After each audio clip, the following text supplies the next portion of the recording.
ಮೊದಲದಾಗಿ ಎಲ್ರಿಗೂ ನಮಸ್ಕಾರ, ಮಾಧ್ಯಮದವರಿಗೂ ಹಾಗೆ ಇಲ್ಲಿ ಸೇರಿರೋ ಪ್ರತಿಯೊಬ್ಬರಿಗೂ ನಾನು ನಮಸ್ಕಾರ. ಅಂಡ್ ಒಂದು ಮೀಮ್ ನೋಡಿದ್ದೆ, whenever KFI needs amazing song, Ganesh sir be like mic drop ಅಂತ. ಸೊ ಅದು ಡೆಫಿನೆಟ್ಲಿ ಟ್ರೂ.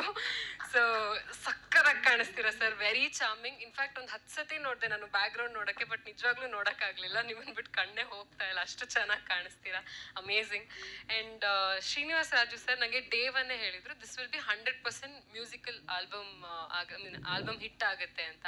ಸೊ ಅವ್ರು ಓಕೆ ನಾರ್ಮಲ್ ಆಗಿ ಹೇಳ್ತಿದ್ದಾರೆ ಅಂತ ಅನ್ಕೊಂಡೆ, but definitely it proved sir, you prove the words. So congratulations.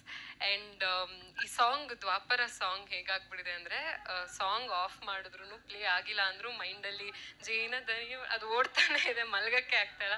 So your voice is very addictive, congratulations. And Chandan sir already has proved. So my marriage is fix ಕೂಡ ತುಂಬ ಚೆನ್ನಾಗಿ ಬಂದಿದೆ. And ಈ ಥರ ಒಂದು ಮ್ಯೂಸಿಕಲ್ ಹಿಟ್ ಸಿನಿಮಾದಲ್ಲಿ ಭಾಗಿಯಾಗಿರೋದು ತುಂಬ proud. And ನನ್ನ ಸಾಂಗ್ ಕೂಡ ಬರ್ತಾ ಇದೆ, ಜಯಂತ್ ಕಾಕಿಣಿ ಅವರು ಅದಕ್ಕೆ ಲಿರಿಕ್ ಬರೆದಿದ್ದಾರೆ. So looking forward to that song as well.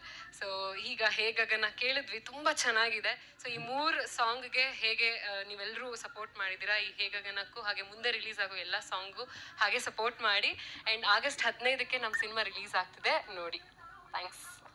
ಪ್ರಶ್ನೆಗಳಿದ್ರೆ ಕೇಳಬಹುದು, ನಾಯಿಗೆ ಇಲ್ಲ. Okay, thank you so much Sharani ಅವರೇ, all the best. Thank you.